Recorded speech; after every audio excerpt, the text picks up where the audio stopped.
Paz do Senhor para os irmãos. Graças a Deus, né, irmãos? Estamos mais uma vez juntos para estudarmos a palavra do Senhor nessa manhã, na nossa lição da revista da Escola Dominical, lição número 3, com o título Diante do caos iminente, Deus nos concede escape. Que coisa maravilhosa, né? Nós podermos ter essa certeza da provisão de Deus, Eu quero aproveitar esse tempo, irmãos, para a gente já ir direto na lição, naquilo que a gente vai refletir nessa manhã. E os irmãos podem tomar assentos. Muito obrigado. Já foi feita a leitura do texto, né? A leitura bíblica, e nessa manhã a lição vai falar sobre uma crise enfrentada pela nação de Israel, pelo povo hebreu. E essa crise ela se passou durante a escravidão no Egito. Então o autor vai exatamente trazer essa história, né, do povo hebreu, e como que Deus trouxe o escape para a nação, como que Deus trouxe o escape para o seu povo diante daquela crise tão terrível que o povo estava passando. Só um dos relatos com relação à crise, o caos que o povo hebreu viveu antes, né? Claro que depois viveram outro caos, que foi o Holocausto, na mão dos nazistas, mas antes disso o povo hebreu também viveu o caos do Egito. Mas o interessante, irmãos, é que os dois eventos que eu citei aqui agora, os dois foram preditos por Deus. Os dois, tanto o Holocausto foi predito por Deus, quanto a escravidão no Egito. Tudo isso estava no propósito de Deus. Aqui, quando fala de caos iminente, nós temos que ter em nosso coração, em nossa mente, que mesmo sendo um caos iminente, nada foge dos propósitos de Deus, nada foge dos planos de Deus. Deus não é pego de surpresa, como o pessoal do teísmo aberto fala, né?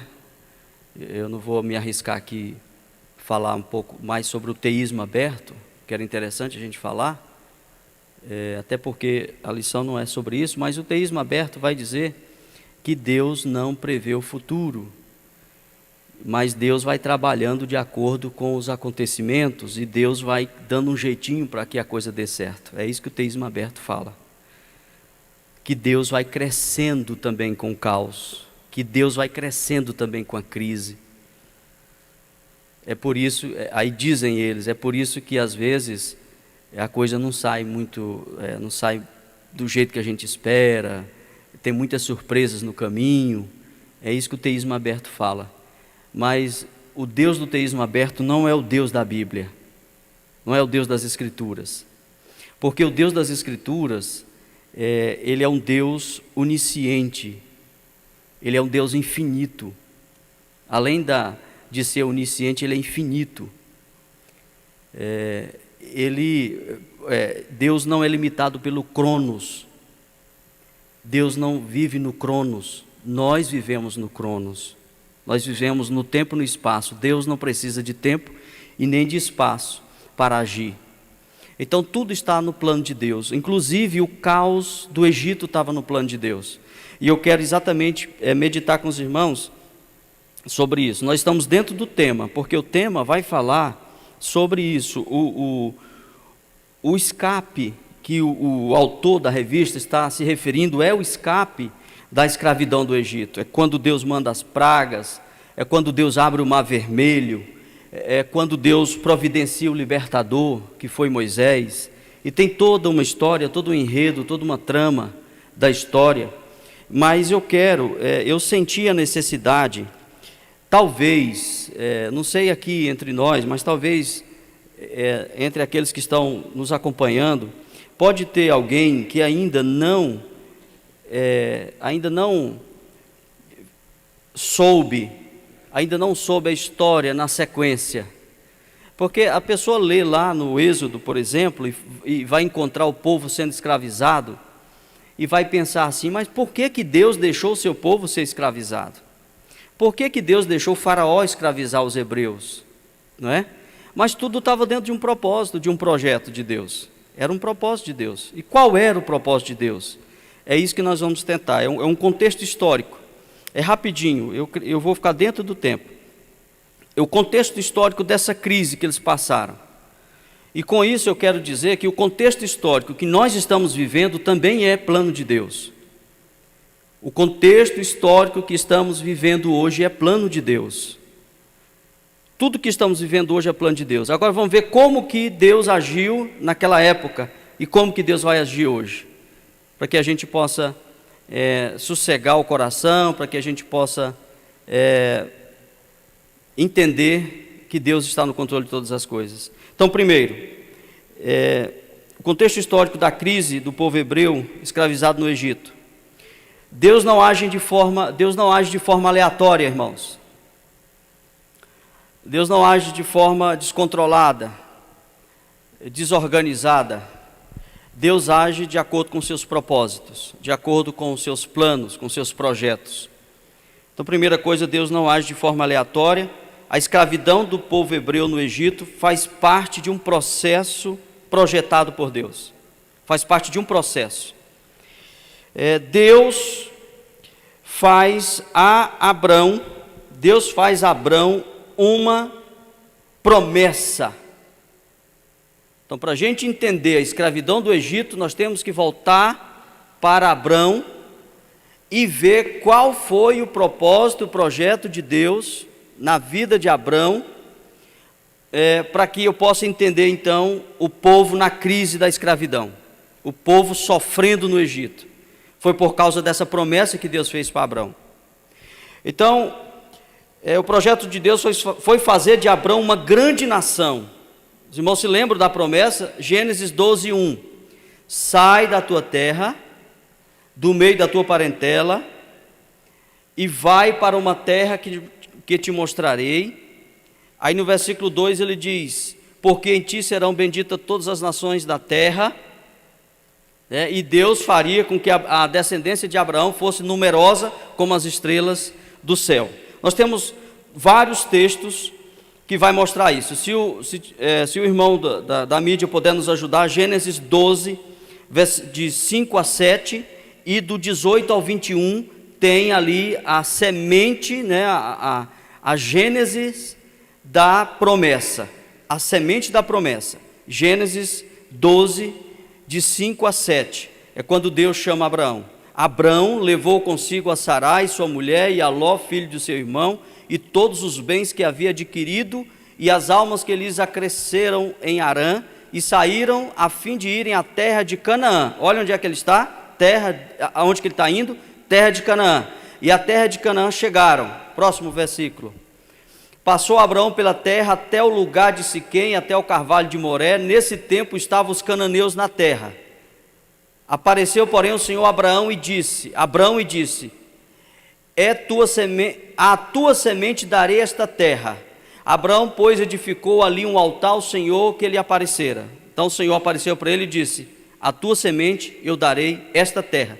Abraão já estava na terra de Canaã, ele já estava lá, estava pisado na terra, estendeu a sua tenda na terra de Canaã. Vamos ler agora, vamos continuar lendo, até o versículo 7, não sei se eu li o 7, apareceu, lemos o 7, agora nós vamos para o versículo 18, desculpa irmãos, não, é só até o 7, agora vamos para o 15, capítulo 15, versículo 7 também, e o versículo 18 a 21, 15, 7, disse mais, eu sou o Senhor porque te tirei de Ur dos Caldeus para te dar esta terra em herança. Deus não falou aquela terra, ele falou esta, porque Abraão estava na terra. Ele disse: olha, eu tirei você lá da casa dos teus pais, você está aqui em Canaã, e eu vou te dar esta terra. Agora, versículo 18 ao 21, do capítulo 15 ainda. Naquele mesmo dia fez o Senhor um pacto com Abraão. Olha o que é que Deus está fazendo com Abraão, dizendo: a tua descendência tenho dado esta terra, desde o rio do Egito até o grande rio Eufrates. Continua. E o Queneu, e o Quenezeu, e o Cadmoneu. O irmão pulou, ou não, está certo, né? O Eteu, o Perizeu, os Refaíns, versículo 21. O Amorreu, o Cananeu, o Girgazeu e os Jebuseus. Tudo bem. Ele falou que quem eram as nações que moravam na terra. Aí você fala assim, mas por que Deus vai desterrar essas nações para colocar o seu povo lá nessa terra? Também tem um propósito. Também tem um motivo. Por que essas nações seriam desterradas? Por que Deus ia arrancar esse povo da terra? Lembrando, irmãos, que a terra é do Senhor. A terra é do Senhor. Ele é que dá para os homens habitarem. Então Deus iria tirar todas essas nações que nós lemos aqui os nomes. Deus iria arrancar da terra e colocar outro povo no lugar deles. Por quê? Nós vamos saber. Então, primeiro ponto, nós temos 4 pontos da promessa de Deus. 4 pontos que irão acontecer. 4 eventos que vão acontecer para que essa promessa de Deus a Abraão se cumpra. E a escravidão no Egito está relacionada, está listada nesses 4 eventos. Deus já tinha dito que o povo seria escravo no Egito. Deus já tinha falado isso 400 anos antes do povo se tornar escravo no Egito. Olha o que Deus fala. Primeiro, para que a promessa que Deus tinha acabado de fazer a Abraão se cumprisse, primeira coisa, a medida do pecado daquelas nações tinha que chegar ao topo. É interessante nós entendermos, parece que Deus tem uma medida de pecado. Parece que Deus, pastor Kerley, pastor Binaí, vai esperando a nação, o povo, a se arrepender, e o povo vai pecando, parece que tem uma medida. É igual Deus falou. Quer conferir comigo? Abre aí, Gênesis 15, 16. Você vai ver que tem uma medida. Deus falou para Abraão: Abraão, isso que eu estou te falando agora, só vai acontecer depois que a medida do pecado das nações dessa terra chegar ao limite. Quando chegar ao limite, eu então vou executar a promessa que estou te dando. Confere comigo, Gênesis 15, 16. Na quarta geração, porém, voltarão para cá. Deus está falando dos descendentes. Porque a medida da iniquidade dos amorreus não está ainda cheia. Ou seja, Deus estava esperando. Um dos tópicos hoje é: Deus tem o tempo certo de agir. Não foi isso que escutamos aqui? Deus tem o seu tempo de agir. Lá para a nação dos amorreus, Deus estava esperando o tempo certo de agir. E Deus deu o tempo. Olha, irmãos, Deus deu o timer. 430 anos Deus ainda ia dar para aquela nação se arrepender. Se eles não se arrependessem, Deus ia tirar eles da terra. E foi o que aconteceu. Mas vamos lá, primeiro ponto: a medida do pecado daquelas nações ainda não estava cheia. Segundo ponto, Deus, ou Abraão, tinha que esperar a sua descendência se multiplicar. Por quê? Deus estava fazendo de Abraão o quê? Uma grande nação. Uma grande nação significa muita gente, muitas pessoas. Então Deus estava dizendo para Abraão: Abraão, você vai ser uma grande nação. Primeiro, você vai ser uma grande nação. Segundo, eu vou esperar a medida do pecado dos amorreus ficar cheia. Terceiro, eu vou esperar a tua descendência se multiplicar. porque você vai ser uma grande nação, e uma nação precisa de pessoas. A tua descendência precisa se multiplicar. Depois, vocês querem ver isso? Como Deus tinha que esperar o povo se multiplicar? Gênesis 15:5, o versículo anterior. Olha o que é que Deus fala para Abraão na sua promessa. Gênesis 15:5. Vamos lá. Então o levou para fora e disse: olha agora para o céu e conta as estrelas, se as pode contar. E acrescentou-lhe: assim será a tua descendência. Quando Deus falou isso para Abraão, que tamanho era a descendência de Abraão? 0. Porque Abraão não tinha filhos. A descendência dele era 0. Mas naquele versículo Deus disse para ele: a tua descendência será numerosa como as estrelas do céu. Se você puder contar as estrelas, você vai poder contar também os teus descendentes. Então, o segundo ponto, era necessário esperar que o povo se multiplicasse. Que o povo se multiplicasse. O que aconteceu no Egito? Eles desceram para o Egito com José, sim ou não? José deu terra para eles no Egito, terra de Gósen, sim ou não? O que aconteceu na terra lá de Gósen? O povo começou a se multiplicar. O povo se multiplicou tanto que o próximo faraó que entrou depois do faraó da época de José, o próximo faraó ficou assustado com o número de hebreus e disse assim: o povo hebreu enche a terra do Egito, eles são mais numerosos do que nós. Se nós não fizermos nada agora, esse povo vai tomar a nossa terra. O faraó ficou assustado com a multiplicação do povo no Egito, porque Deus tinha dito para Abraão: a tua semente será como as estrelas do céu. Então eles se multiplicaram, e isso foi assustador para faraó. A multiplicação do povo hebreu foi assustadora. Terceiro ponto, o povo hebreu, após a sua multiplicação, seria escravizado. Deus também falou sobre isso. Primeiro, Deus disse que a medida do pecado das nações de Canaã tinha que ser cheia. Segundo, o povo tinha que se multiplicar. Terceiro, o povo seria escravizado. Quer conferir comigo? Gênesis 15:13. Olha o que Deus fala para Abraão. Gênesis 15:13, vamos lá. Então disse o Senhor a Abraão: sabe com certeza que a tua descendência será peregrina em terra alheia, e será reduzida à escravidão, e será afligida por 400 anos. Estava ou não estava predita a escravidão? Estava ou não estava no projeto de Deus o povo ser escravizado no Egito? Estava.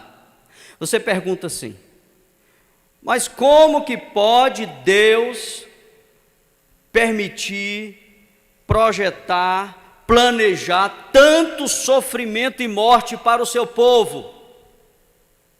Meus queridos, era necessário que a nação hebreia ficasse no Egito, primeiro, para se multiplicar; segundo, para criar uma cultura; terceiro, para ter uma religião. Eles precisavam do povo, eles precisavam da cultura, eles precisavam da religião. Se eles estivessem soltos no deserto, eles não se tornariam uma nação. Deus usou o Egito. É por isso que eu sempre falo: Deus usa o mal para os seus propósitos. Deus usou o Egito para que o seu povo se tornasse uma nação, tivesse uma cultura e tivesse uma religião. Dentro do Egito, Deus usou a estrutura do Egito para que se cumprisse a sua promessa. Se o povo não tivesse passado pelo Egito, o povo hebreu não subsistiria. Então eles ficaram como se fosse um hospedeiro dentro do Egito, para que essa célula hospedeira se desenvolvesse, e o povo se desenvolveu. Teve sofrimento? Teve. Teve morte? Teve. Era tanto sofrimento que as hebreias não tinham prazer de gerar filhos, de dar à luz. Mas mesmo elas não querendo gerar filhos, Deus abençoava e elas geravam e a nação se multiplicava. Mesmo debaixo do sofrimento, Deus estava com eles. Deus estava na crise. Deus estava atuando no meio da crise, no meio do sofrimento, no meio da dor. Deus estava atuando. É como Deus está atuando agora, no meio da nossa dor, no meio dessa crise que estamos passando. Deus está trabalhando. Ele não é pego de surpresa.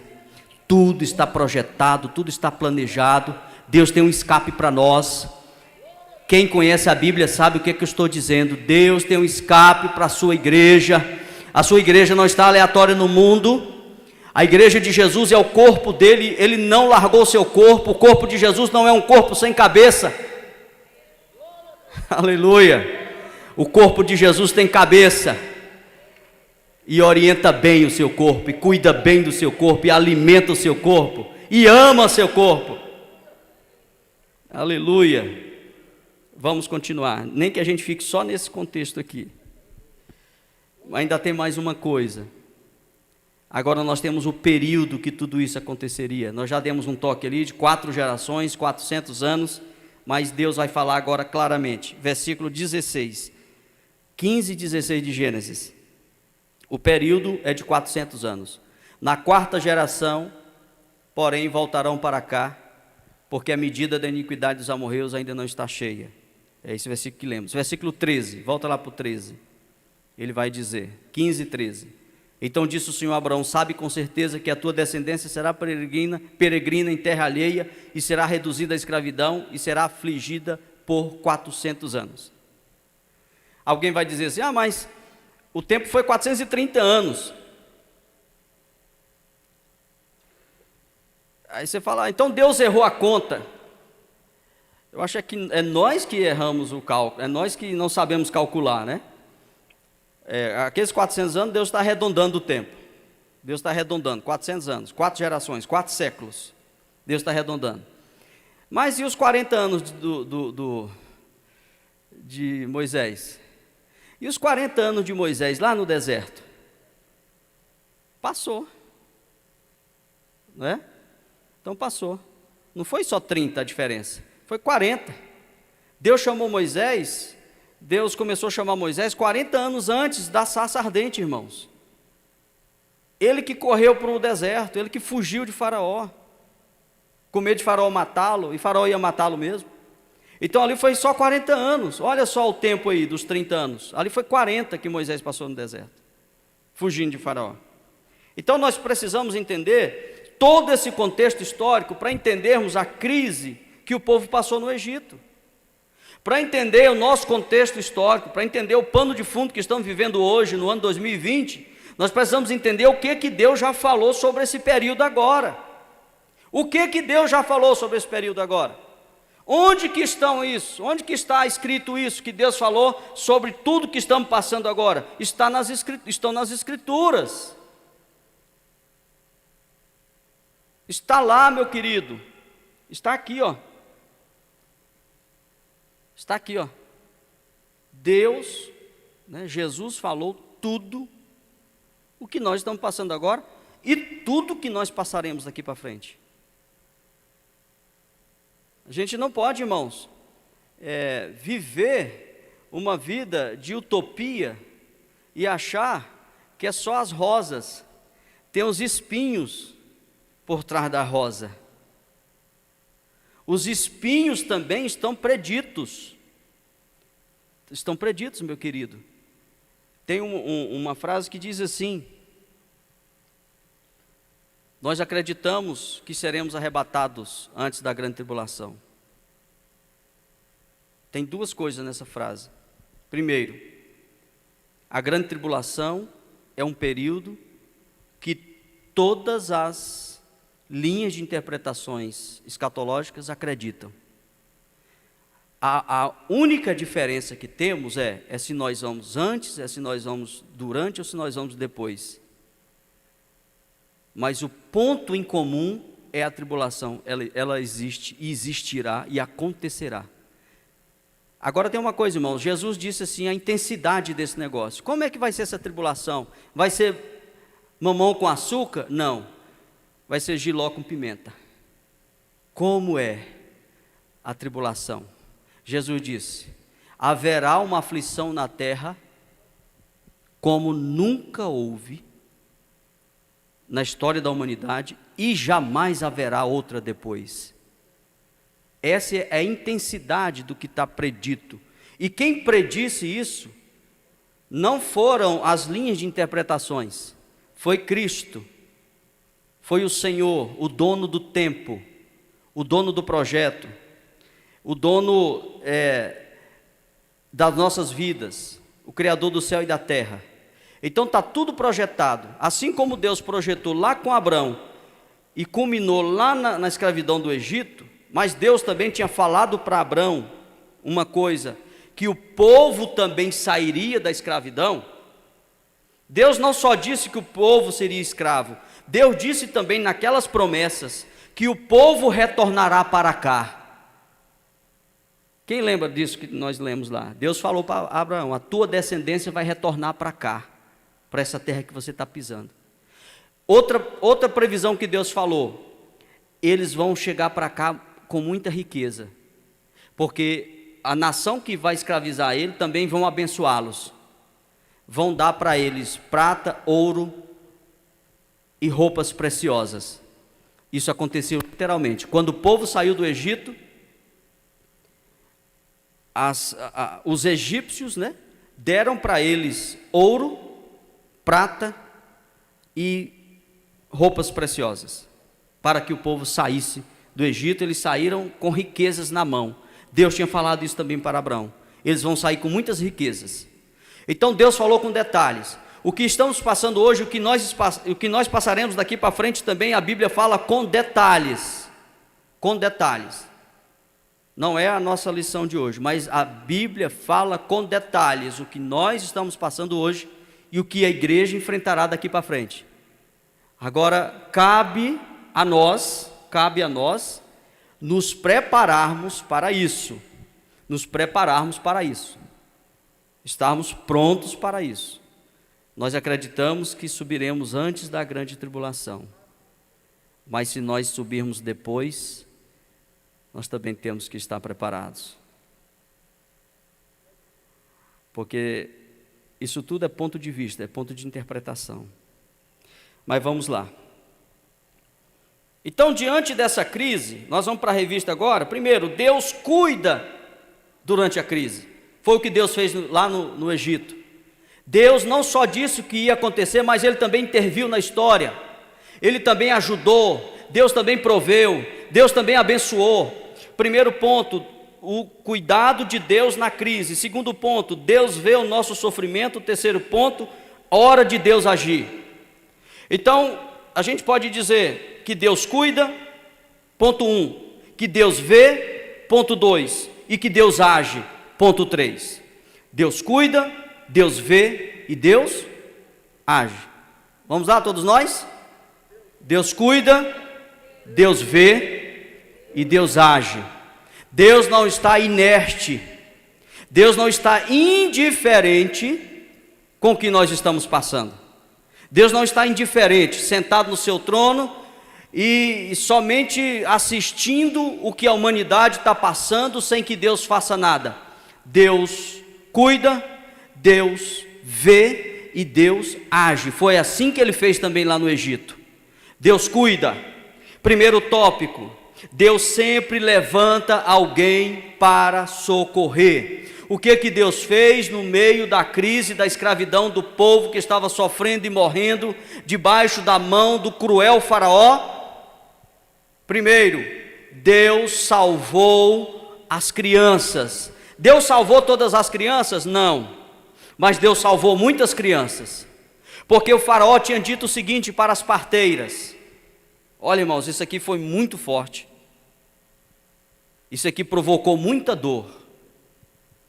Talvez foi por isso que Deus tirou o povo do Egito debaixo da última praga, que foi a mortandade do primogênito. Porque Faraó disse o seguinte para as mulheres, para as parteiras: todo filho macho das hebreias, vocês matem. É para matar todas as crianças do sexo masculino que as hebreias dê à luz. No momento do parto, vocês vão matar as crianças do sexo masculino. Foi isso que Faraó falou para as parteiras. Êxodo capítulo 1, versículo 15. Vamos lá, ver isso aqui. O que Faraó falou? Nós estamos falando aqui que Deus levanta o libertador, mas Deus levantou o libertador no meio desse processo, da mortandade das crianças. A vida de Moisés foi um milagre. Êxodo 1,15. Falou o rei do Egito às parteiras das hebreias, das quais uma se chamava Sifrá e a outra Puá. Continua. Dizendo: quando ajudardes no parto as hebreias, e as virdes sobre os assentos, e se for filho, matá-lo-eis, mas se for filha, viverá. Olha a ordem do rei. As parteiras tinham que matar todas as crianças do sexo masculino, deixar só as meninas vivas. Foi aí que Moisés aparece. Mas como que Deus agiu? Na continuidade desse texto, a Bíblia vai dizer que as parteiras egípcias temeram a Deus e não mataram os meninos. As parteiras, porém, temeram a Deus e não fizeram como o rei do Egito lhes ordenara, antes conservavam os meninos com vida. O que é que Deus está fazendo aqui? Deus está cuidando do seu povo. As parteiras não matavam, pastor Abinai, os meninos. Engraçado que a Bíblia vai dizer que Deus abençoou a vida delas. Ela desobedecendo uma ordem, uma lei federal, porque Faraó era o maior líder da nação, era uma lei federal, uma lei nacional. Elas desobedeceram o presidente delas para não matar os meninos. O que Faraó fez? Faraó percebeu, e Faraó disse para elas: eu falei para vocês matar os meninos. Aí elas tiveram que mentir. Aí lá vem os críticos, né? Como que pode mentir? Mas elas mentiram. Elas disseram para Faraó: Faraó, quando a gente chega lá para ajudar no parto, ela já tem dado à luz, e não tem como a gente matar os meninos. Aí Faraó se enfureceu e mandou lançar todos os recém-nascidos, aonde, irmãos? No rio Nilo. No rio Nilo. Imagina, irmãos, o choro, o sofrimento daquelas mães que tinham seus filhos recém-nascidos lançados no rio para morrerem afogados e serem comidos pelos crocodilos. Imagine a dor, irmãos. A Bíblia fala disso, que Raquel chora os seus recém-nascidos. Sofrimento, irmão, de uma nação inteira chorando pelos seus filhos que foram lançados vivos no rio Egito. Mas teve um casal de levitas, chamado, agora apertou, Joquebede, Anrão, são os pais, né? Esse casal tiveram um filho. Nasceu exatamente, pastor Benaí, no momento em que os filhos estavam sendo lançados no rio. Mas Deus deu uma estratégia para a mãe: faz um cesto, coloca o menino no cesto e coloca no rio. Pode lançar o menino no rio. Colocou o menino dentro de um cesto no rio. Esse cesto navega no rio Nilo e vai parar lá no palácio de Faraó. Olha, irmãos, Deus, primeiro tópico, Deus cuida. Segundo tópico, Deus vê. Terceiro tópico, Deus age. Glória a Jesus. Mesmo sendo profecia, mesmo sendo parte do projeto, Deus faz o seu projeto, mas Ele acompanha o cumprimento de perto daquilo que Ele falou que vai acontecer. Deus estava acompanhando o projeto dele. E aí, pastor Evaldo, a filha de Faraó encontra o menino, se apaixona pelo menino, o menino é tirado das águas, recebe o nome de Moisés, tirado das águas. E aí, o que é que Deus faz? A irmã de Moisés, Miriam, aquela que vai dançar lá no Mar Vermelho, Miriam, adolescente, Miriam, adolescente, chega até a princesa e diz assim: a senhora quer que eu consiga uma babá para esse menino? Deus cuida. Deus cuida. A princesa, com a sua preguiça funcional, é claro que eu quero uma babá para esse menino. Eu vou ficar acordando de noite com esse menino chorando, arrumando leite para esse menino. Eu não vou mexer com isso não, arrumo uma babá para esse menino. E aí ela correu e chamou quem? A mãe do menino. A mãe do menino cuidou do menino, amamentou o menino, e tem mais, pastor Binaí, ela recebeu salário para cuidar do próprio filho. Deus cuida. Deus cuida. Então Deus prepara Moisés, que é o tópico 2, né, do primeiro ponto. Deus prepara uma criança, um menino, para ser o libertador. Aí nós estamos falando agora de Moisés. Ponto 3, Deus envia Moisés, depois de 40 anos, para libertar o povo da escravidão. Esse mesmo menino agora, depois de 40 anos, ele vive 40 anos no palácio, e depois de 40 anos no deserto, ou seja, depois de 80 anos, Deus agora manda Moisés voltar para libertar o povo. Aí Moisés tinha que voltar para... a volta de Moisés foi dividida em duas fases. Primeiro, Moisés tinha que ir a Faraó, e Moisés tinha que ir aos líderes de Israel, aos líderes hebreus. Deus falou: você vai a Faraó e diz para que o meu povo saia. Aí Moisés foi, né, irmãos, com toda a facilidade, sim ou não? Não. Moisés disse: Senhor, o que é que eu vou fazer lá no palácio? Eu saí fugido, o Faraó vai me matar quando ele me ver. E Deus então: olha, Moisés, eu estou contigo, vai lá, vai dar tudo certo, e o sinal que eu vou te dar é o seguinte: você vai me adorar nesse monte, porque eles estavam no monte. Você vai me adorar nesse monte, e no dia que você estiver me adorando nesse monte, com todo o povo, você vai se lembrar desse sinal. Foi o sinal que Deus falou para Moisés. Depois, Deus disse assim: você vai agora ao povo, aos líderes do povo, e vai dizer que o Senhor dos seus antepassados vai tirá-los da escravidão. Olha que promessa maravilhosa, irmãos. Era um sonho sair da escravidão. Eles não aguentavam mais, era um sonho sair da escravidão. Era um sonho sair do sofrimento. Era um sonho ter uma liberdade. Era um sonho. Eles eram escravos. A gente não tem noção do que é ser um escravo. Eles eram escravos. Era um sonho. Moisés disse: Senhor, o teu povo não vai me receber. Moisés também questionou: o teu povo não vai me receber, o teu povo não vai me ouvir. Deus e outra coisa, eles vão perguntar: qual é o teu nome? Quem é esse Deus? Deus vai falar: você vai dizer para o meu povo que eu sou o que sou. Eu sou Javé. Eu não falei meu nome para Abraão, eu não falei meu nome para Isaac, não falei meu nome para Jacó. Mas Moisés, eu estou falando o meu nome para você. Eu sou Javé, Iavé. Eu sou o que sou. Eu sou o Deus dos teus antepassados. Diz para o povo: eu sou o Deus dos antepassados dele. Eu sou o Deus de Abraão, de Isaac e de Jacó. E eu vou tirá-los com mão forte, com mão poderosa dessa terra do Egito.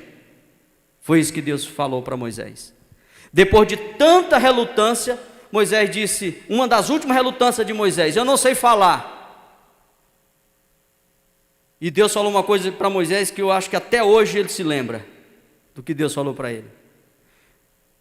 Quem foi que fez a boca?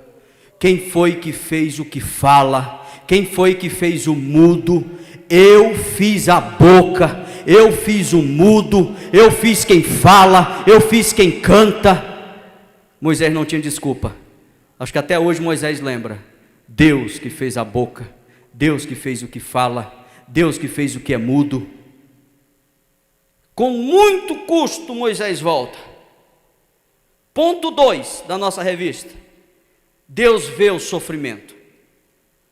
Enquanto isso, lá na terra do Egito, porque Moisés estava em Midian, tendo toda essa conversa com Deus. Mas enquanto isso, o povo estava sofrendo debaixo dos seus exatores, e a Bíblia diz que Deus vê. Segundo tópico, Deus vê. Vamos repetir? Deus vê. Primeiro tópico, nós falamos que Deus cuida. Agora nós estamos no segundo, Deus vê. Vamos conferir se Deus vê? Vamos. Êxodo capítulo 3, versículo 7, versículo 9 e versículo 16. Vamos lá, vamos ver como Deus vê. Então disse o Senhor, o que o Senhor disse, irmãos? Quem está aí no telão comigo? Com efeito tenho visto a aflição do meu povo que está no Egito. Além de Deus ver, Deus faz o quê? Deus ouve. E Deus falou, e tenho ouvido o seu clamor por causa dos seus exatores, porque conheço os seus sofrimentos. Deus vê, Deus ouve e Deus conhece o sofrimento do seu povo. Deus não está alheio nem indiferente ao nosso sofrimento.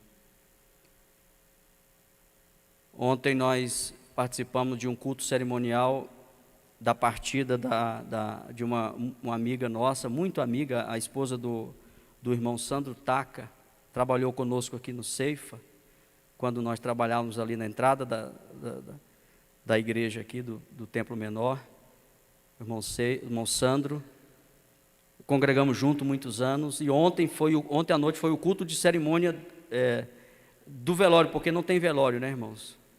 Com o Covid não tem velório, e ela partiu para a eternidade antes de ontem, às 5 horas da tarde, estava entubada, ficou 18 dias entubada, ela tinha 38 anos de idade, muito amiga, congregamos juntos, eu acompanhei a vida dela, desde quando ela veio para a igreja, ela se converteu, casou com o Sandro, e continuaram a vida na igreja. O Sandro também se converteu na mesma época que se casaram. Hoje tem filhos com 18 anos. E ontem foi essa cerimônia muito dolorida, muito sofrimento, muito choro. A família estava lá, oramos pela família. Foi lá na congregação do pastor Peperaio, Santos Dumont. Então o que eu quero dizer, Deus está vendo esse sofrimento. Você que está aí, meu irmão, em casa, em qualquer lugar que você esteja, que perdeu um ente querido, Deus está vendo o seu sofrimento. Deus está vendo o seu sofrimento, Deus está ouvindo o seu choro e Deus conhece esse sofrimento. Então, nosso coração está sofrendo, mas uma coisa, Deus vê o nosso sofrimento, Deus conhece o nosso sofrimento, Deus escuta o nosso clamor. É por isso, irmãos, que nós não podemos parar de clamar. Mesmo estando dentro de um projeto de Deus, que a igreja está, a igreja tem que clamar. A igreja tem que gemer, a igreja tem que lutar, a igreja tem que batalhar. Nós não podemos cruzar os braços, não podemos baixar a guarda. Então vamos lá, Deus vê o sofrimento do seu povo. Nós vimos lá, Êxodo 3:7, agora Êxodo 3:9. Êxodo 3:9, vamos lá, rapidinho. E agora eis que o clamor dos filhos de Israel é vindo a mim. E também tenho visto a opressão com que os egípcios os oprimem. Versículo de número 16. Vai, ajunta os anciãos de Israel. Agora é Deus falando a Moisés para ir para o povo. Vai, ajunta os anciãos de Israel e dize-lhes: o Senhor, o Deus de vossos pais, o Deus de Abraão, de Isaque e de Jacó, apareceu-me dizendo: certamente vos tenho visitado e visto o que vos tem sido feito no Egito. Então, irmãos, essa palavra foi um alento para o povo de Israel, para o povo hebreu. Eles ficaram alentados. Aqui na revista fala que foi um fio de esperança. Eles começaram a ter uma pequena esperança que eles sairiam daquela situação, que Deus ia libertá-los daquele problema, de tanta dor, de tanto sofrimento, de tanta morte. Irmãos, nem os velhos escapavam dos serviços pesados. A história diz que eles morriam, pastor Abinaí, dentro do poço de lama, fazendo barro para fazer tijolos. Aqui é o meu timer. Eles morriam eles morriam amassando barro para fazer tijolos. Eles caíam mortos, os velhos, porque não aguentava mais chicotada, uma alimentação terrível e muito esforço. O sofrimento era tanto que as hebreias não queriam mais dar à luz, não tinham prazer para gerar filhos. Elas diziam: como que eu vou gerar filho para ser escravo aqui? Para morrer aqui dentro da lama? Essa era a situação. Agora eles escutam uma voz dizendo: o Deus dos pais de vocês vai tirar vocês daqui. Irmãos, mas que palavra, que sonho! O sonho começa a aparecer. José tinha dito, é por isso que é bom a gente se firmar na promessa, da palavra de Deus. José tinha dito assim: eu vou ser sepultado aqui, mas quando Deus tirar vocês daqui, leve os meus ossos com vocês. Aleluia! José sabia que eles não ficariam eternamente ali no Egito. Os ossos deles não ficariam ali eternamente no Egito. Irmãos, a igreja não vai ficar aqui. Os nossos ossos não ficarão aqui, irmãos. Jesus vai nos levar. Aleluia. Ele vai nos levar.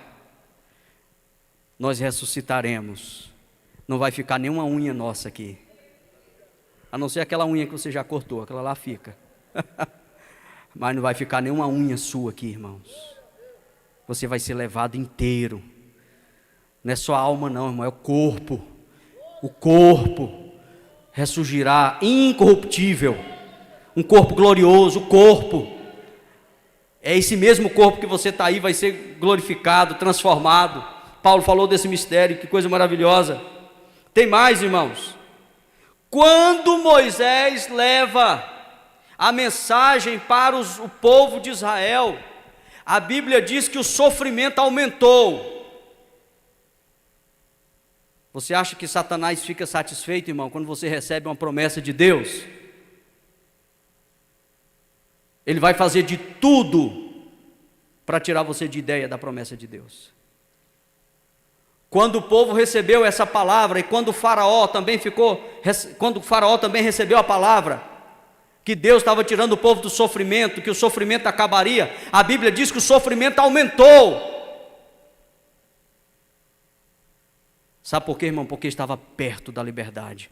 Estava tão perto deles serem libertos, que o sofrimento aumentou, irmãos. A Bíblia fala que é a dor de parto. Eu nunca pari e nem vou. Mas a Bíblia diz, a ciência diz que a dor de parto, a maior dor, é a última dor antes do menino nascer. E Paulo disse que o nosso encontro com o Senhor será como as dores de parto. Nós sofreremos um sofrimento tão grande, na última hora a igreja gemerá como dores de parto, mas o menino nasce para a liberdade, para encontrar com Deus. E aí Paulo diz assim: a mulher nem se lembra mais da dor que passou. Quando nós estivermos com o Senhor, não sentiremos mais dor, lembrança, remorso, lágrima, choro. Tudo vai ficar para trás, nós não teremos lembrança mais desse sofrimento, mas passaremos pela dor de parto. O povo hebreu passou pela dor de parto, já estava doendo, mas a dor aumentou. O faraó disse: ah, é? Vocês querem sair? Sério? Tem uma versão, a versão transformadora diz que Faraó gritou: vocês estão com tempo, vocês estão ociosos, vocês agora têm que fazer tijolos e têm que cortar palha. Vocês estão querendo ir para o deserto fazer festa, é porque vocês estão sem trabalho. A Bíblia fala que Faraó gritou, bradou com o povo.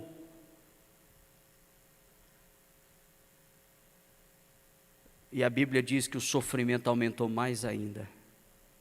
Quer conferir comigo? Êxodo 5, 15 a 22. Êxodo 5, 15 a 22. pastor Kelly me deu aí mais uns minutinhos, eu estou aproveitando, eu estou na hora extra já. Pelo que os oficiais dos filhos de Israel foram e clamaram a Faraó, dizendo: por que tratas assim teus servos? Palha não se dá a teus servos, e nos dizem: fazei tijolos, e eis que teus servos são açoitados, porém o teu povo é que tem culpa. Próximo.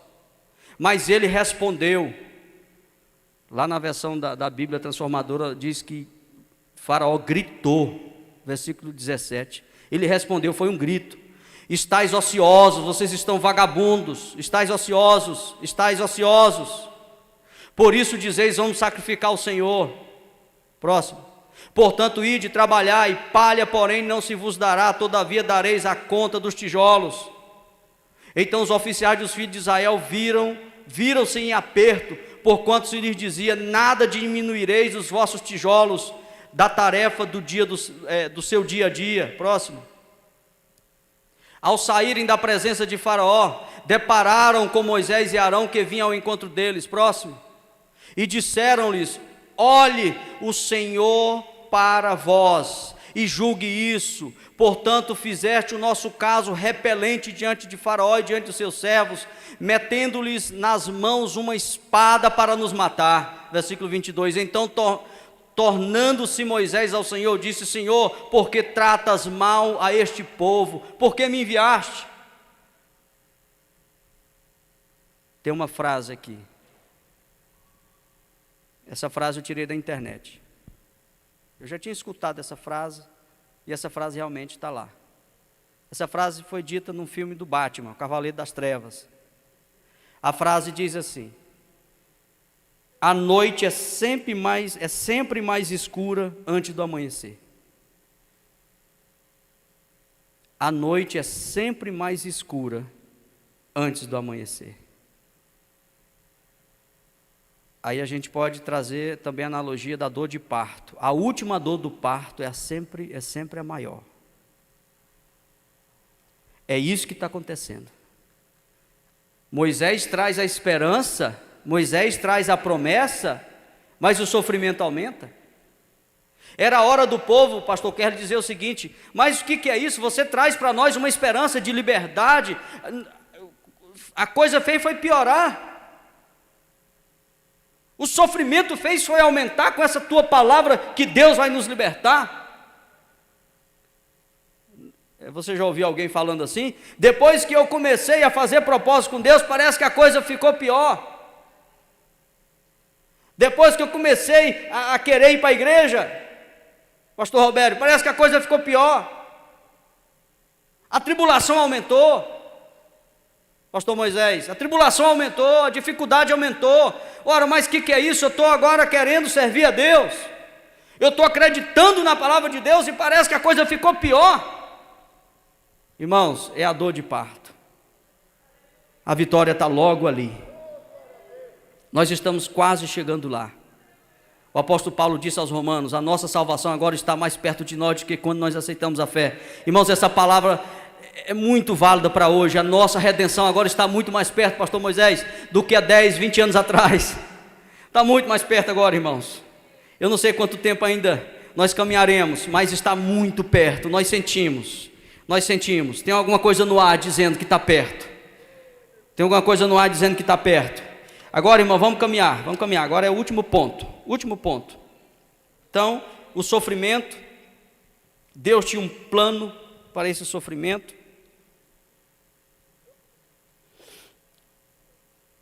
Aleluia. E Deus age. O último ponto, hora de Deus agir. O que Deus faz, irmãos? Deus envia as 10 pragas. O povo sai do Egito. O povo sai abençoado, leva dinheiro, leva ouro, leva prata, sai cantando, sai alegre. Mas tem uma coisa, irmãos, olha de novo aí. Olha a escuridão antes de amanhecer. Quando eles olham para trás, quem que vem? Faraó com seu exército. Ah, não, irmão, tem dó. Fazer igual o goiano. Nem.